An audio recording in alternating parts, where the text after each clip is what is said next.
Tshwane Council's failure to pass a budget on Friday has halted service delivery in the city. Pule Letshwiti-Jones is speaking to the multi-party coalition about this impasse. He's also chatting to residents about how the lack of services have affected them. He joins us live now from the capital. Pule, this has been an ongoing issue, the lack of service delivery in the city being mirrored only by the chaos in that council. What are people telling you there?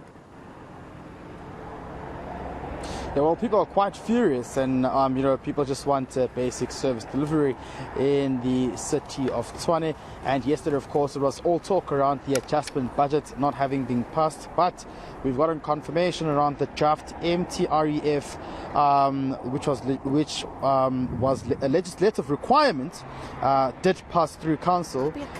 So the DA multi-party coalition, or rather led multi-party coalition, saying that it met all legislative requirements in terms of that. But the provincial government, particularly Kokta, saying that it was unhappy with the budget not having been passed yesterday. But to get more clarity around this, we speak to the Mayor, Celia Brink.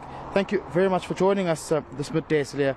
Just chat to us about yesterday. What does this mean for the city exactly, where we're standing right now? So as you mentioned, there were two important budget items. The first was the adjustments budget, which is a mid-year budget where we adjust our projections of income, cut expenditure based on the city's needs. And the second was a draft budget for the next financial year. Unfortunately, the adjustments budget could not pass. We had agreement from the councillor from Good to vote in favour of the budget. Unfortunately, that councillor then voted against the adjustments budget. That's very unfortunate. It is going to lead to higher levels of unauthorised expenditure because we do have to change our spending patterns. And it's clear that in voting against this, the ANC EFF bloc in council tried their best to disrupt what is happening in the city of Tshwane. They don't want us to have a positive audit outcome, and so they are trying their best. Unfortunately for their part, this adjustments budget does not mean that we are in breach of our legislative obligations as a municipality.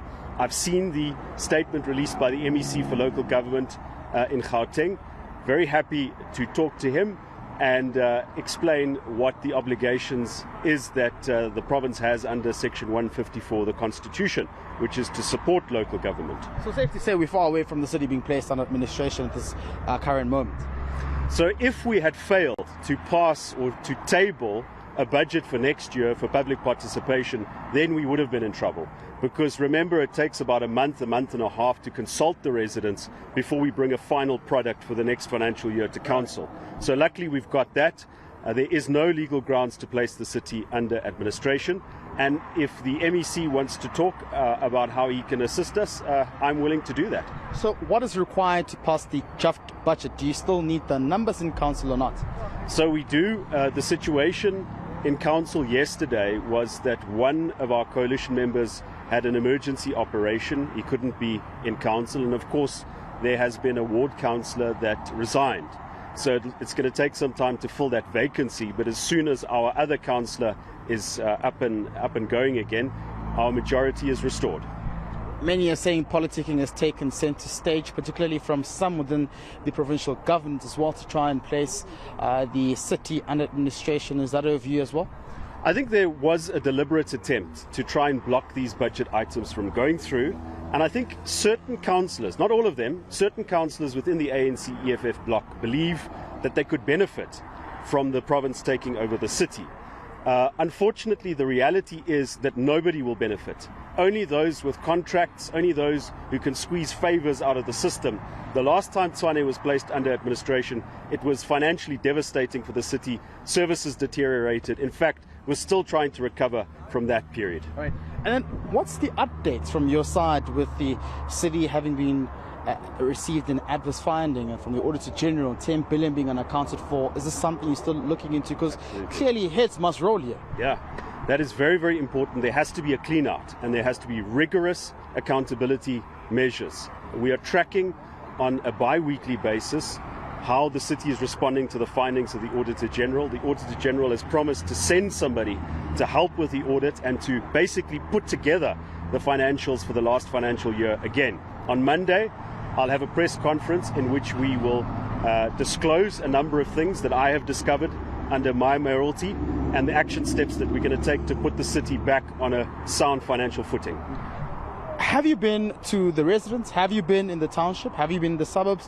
What's the mood like? What are residents saying? I was in Attrishville today. Just a few days ago, I was in Mamelodi. The morale's still quite low. People have lost confidence in local governance. All they want is service delivery. Have you been out there? What's the mood like? So most of my time, unfortunately, the past week has been consumed by the electricity crisis, the collapse of these pylons. Yeah. But my MMCs and I have been on the ground. You would have seen the reports from the field. We've been checking up. We've been making sure that the officials are doing their work. And I must also say that there's been an excellent effort by City of Tshwane officials to reconnect the electricity, to find innovative ways to reconnect the areas that were affected. Of course, the mood is bad in Tshwane. The services are not at the level that they should be.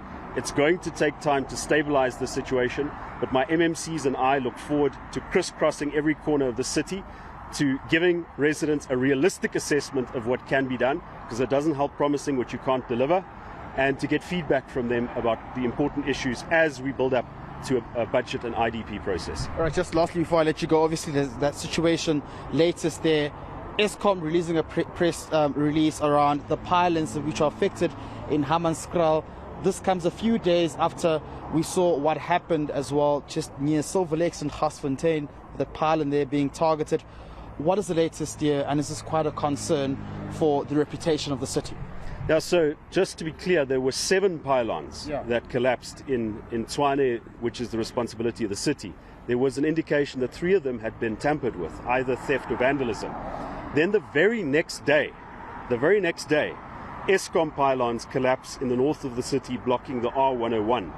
So it's very unlikely that these things just coincide. There is clearly a criminal assault on the infrastructure in this country, and we're going to have to see how we're going to work together with the Metro Police, the police, and other municipalities. Ekurhuleni, I'm told, was also affected by an attack on pylons the other day. So even though criminals might just get negligible benefit from the metal that is stripped, it creates hundreds of millions of rands of damage. It disrupts lives, and it's a serious national security concern. Thank you very much. That's the Executive Mayor of the City of Tshwane there, Celia Brink, just giving us an update regarding yesterday's budgets. One, of course, not having been passed in council, the adjustment budget, but of course saying they managed to pass the draft budget, where it will require public consultation as well. They will be having that engagement with the MEC for Kokta, Mzi Khumalo, to see how they can pave a way forward and that service delivery does not come to a standstill. I mean, we've seen how much of the politicking has been happening in the City of Tshwane's council, so hopefully there will be a way forward to come in the next couple of days. I have to ask you, however, Pule, in as serious as your conversation was with the new mayor, I see smoke wafting behind you. Are you somewhere in Pretoria where somebody is braaiing right now? Yeah, I am somewhere in Pretoria where someone is braaiing right now. Just a group of residents who decided to embark on a clean-up program to try and clean their ward as well. They also invited the mayor to see the kind of work they're doing. A fact is, residents are beginning to do things for themselves. I was in Mamelodi today and I saw residents actually patching potholes for themselves. So residents out here just enjoying their time, but at the very same time taking things into serious consideration, which speaks to service delivery, which is something the city will be looking into hopefully soon as well. You're so right. You're seeing it in many, many areas, in Johannesburg as well. You just see ordinary people from their suburbs deciding to fix up what they would normally have to wait a very, very long time to have fixed by the local municipality, if at all.